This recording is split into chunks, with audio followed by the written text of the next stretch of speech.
Hello, my dear friends. Welcome to our new series here on our web YouTube channel, cbleonline.org. For this particular episodes, which in this series, we will be having a new format. I will not be discussing anymore about the COVID-19 or the new normal, but I will be introducing you to some books that are helpful for our growth in the spiritual life.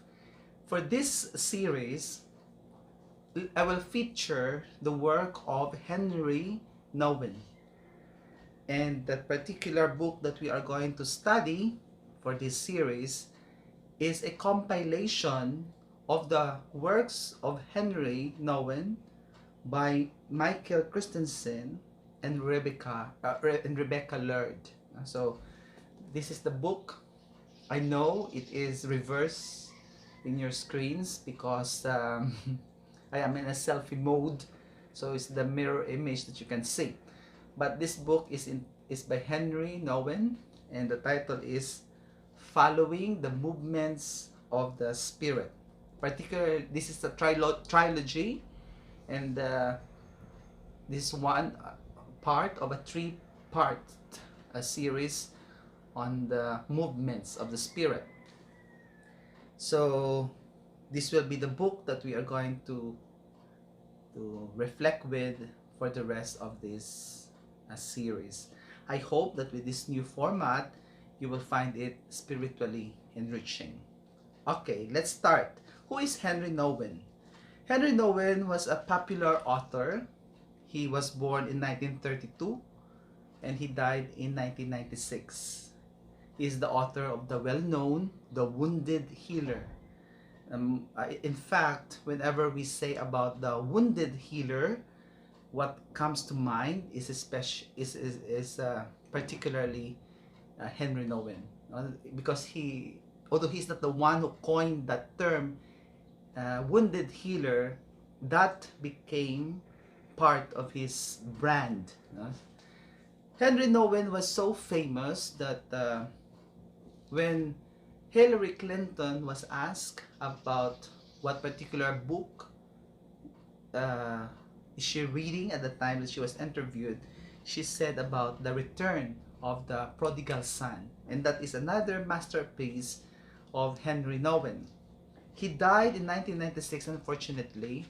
He was about to have a film, to shoot a film on the prodigal son, and on the way to Russia, because I think to St. Petersburg, but on the way there, he suffered heart attack, in the hotel in, not mistaken, in Amsterdam or somewhere there, in one of his stopovers. And at first they thought that Henry was well, but later on there was this second heart attack and he died, unfortunately. Henry was in fact a priest.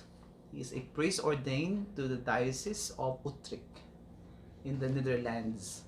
But he lived most of his adult life and his ministry in the United States.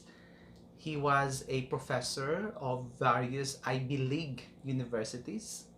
Particularly, he taught in Yale, but before he went to Yale, he taught in Notre Dame University. Then he transferred to the Yale Divinity School, and then later on to Harvard Divinity School. But Henry is a restless searcher.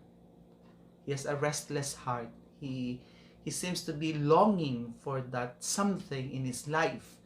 And so the academe was not able to nourish that searching heart of Henry, that he left the academe.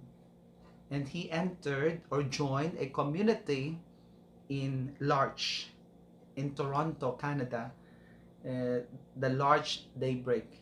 Now, what's the Larch Daybreak?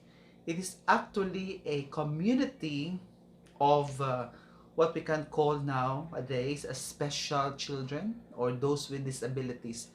And they live in a community with their moderators or with their facilitators. That means those who are well.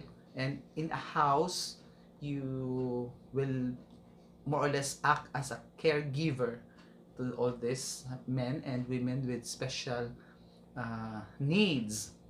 Henry started with that, and then later on he found that his heart find peace in large, and he became chaplain up until the end of his life. Henry was so famous that he is almost always on the go.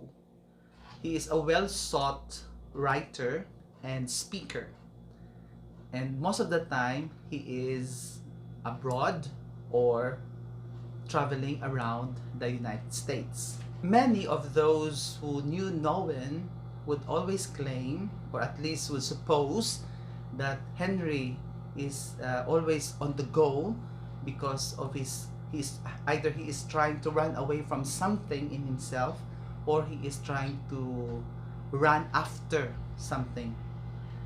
There are so many theories about what those things are, but what is important is it is because of this searching, of this longing of his heart, that he was able to empathize with other people, particularly those who are wounded themselves. Now, for Henry, in the Wounded Healer in the Wounded Healer book, he really emphasized that we should allow our wounds, our weakness, to be a source of hope, to be a source of healing for other people.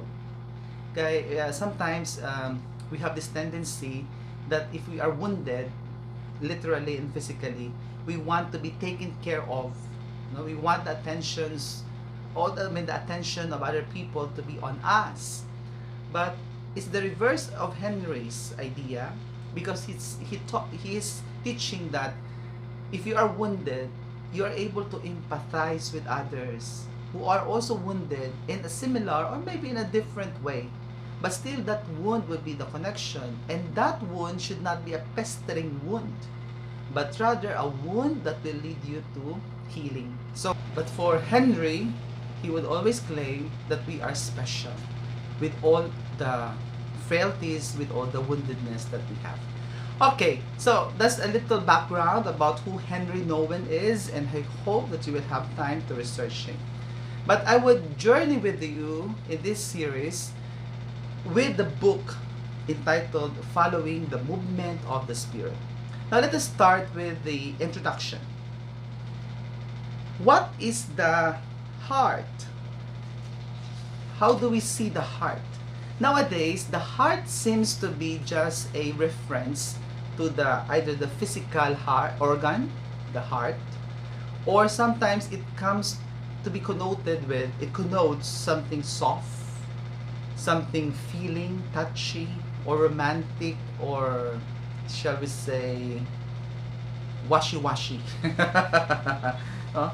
For example, I'm so heartbroken, something like that, because or something like, or my heart is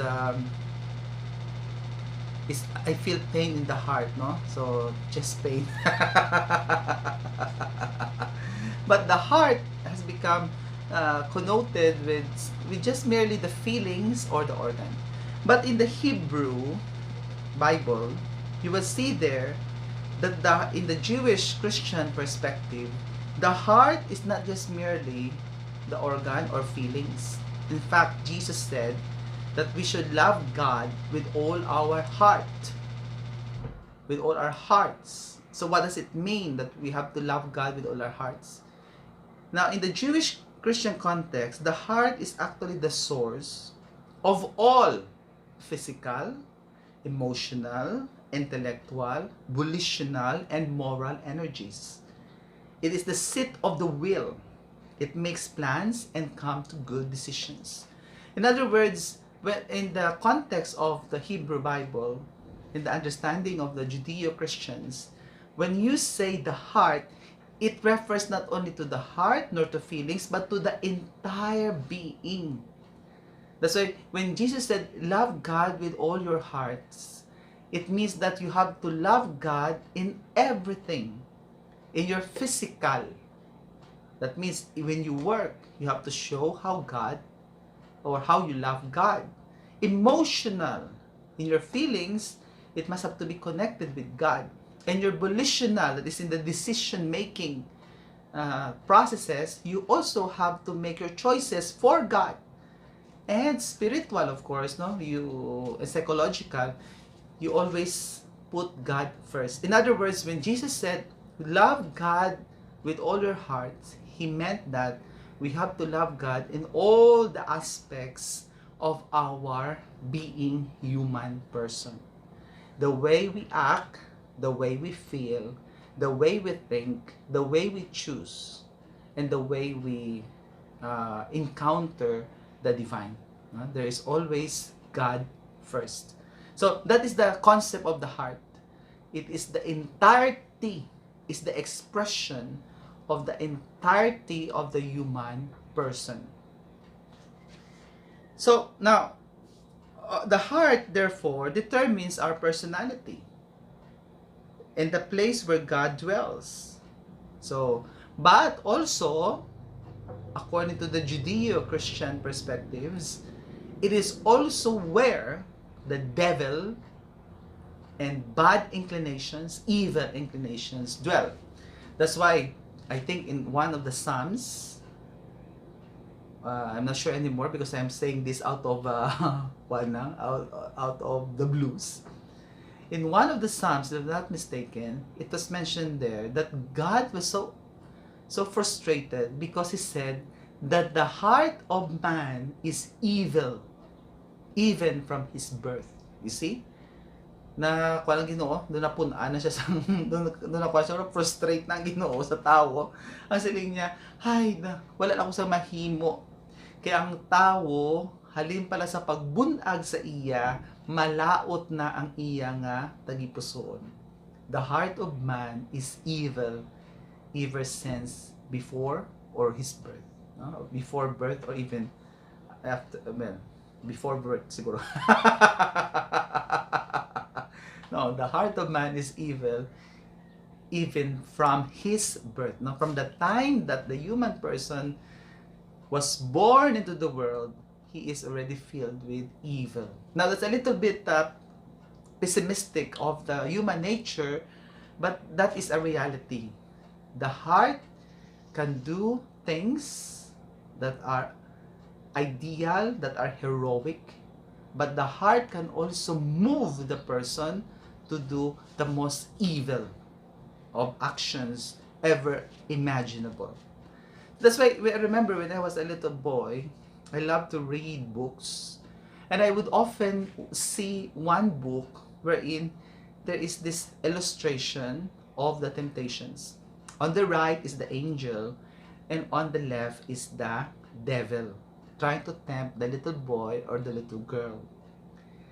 The heart, when the boy or the girl listens to the angel, the heart is colored white. Of course, because the books are in black and white. They are not yet colored. But if the boy or the girl will listen to the evil one, to Satan or to the demon, the heart is black. It simply shows that that is the reality of how we understand the heart.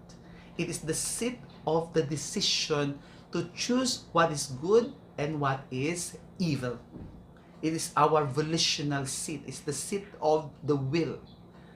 That is why, my dear friends, it's very important that we guard the heart. In one of the monastic traditions, it is very clear there that we have to have this safeguarding of the heart. In other words, we have to know where our inclinations is pushing us. Where is it bringing us? Does it bring us to the good, or does it bring us to the evil or the bad? So that's the heart in the Jewish perspective. Okay. Now, another beautiful perspective of Noah in one of his stories, and that this is where we're going to have our focus for reflection. He gave a very good short story which I would like to read to you. A little boy was watching a sculptor at work.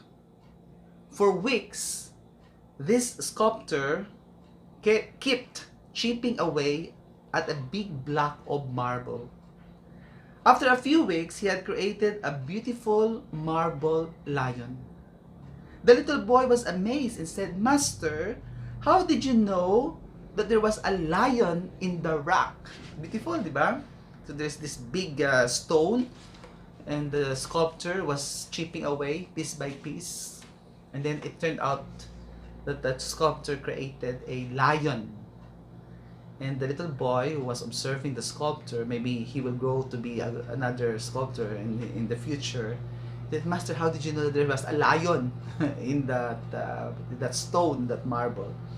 And the sculptor said, "It is because I recognize him in my heart first." You see? It is because the sculptor knew that there is a lion in the marble because he knew it from his heart first. In other words, it is from the vision, from the desire of the sculptor that he was able to create that which is outside, to project it outside. Tiyaw man na, di ba no? Ang batuya, kuwan mo na yung batuya. Bato lang. And we mold it, we sculpt it according to our desires. Tiyaw man na sa kabuhi naton. Ang kabuhi ta can only be what it can be by starting from the heart.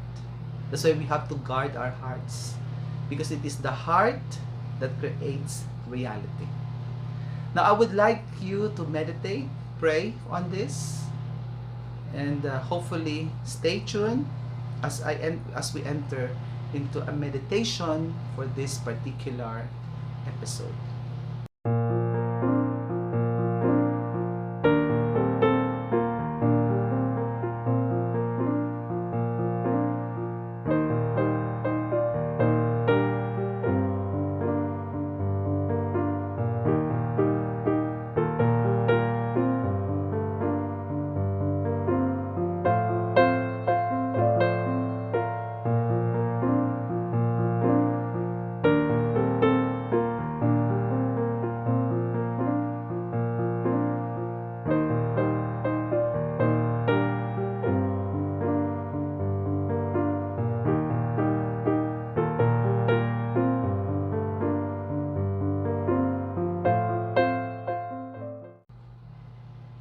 My dear friends, thank you very much. And this will be the new format of our episodes every MWF. I'll give you a portion for reflection, and then I'll give you time to reflect and to pray. I hope that you will like this kind of format. God bless us all. Please don't forget to share and like this video. Thank you very much.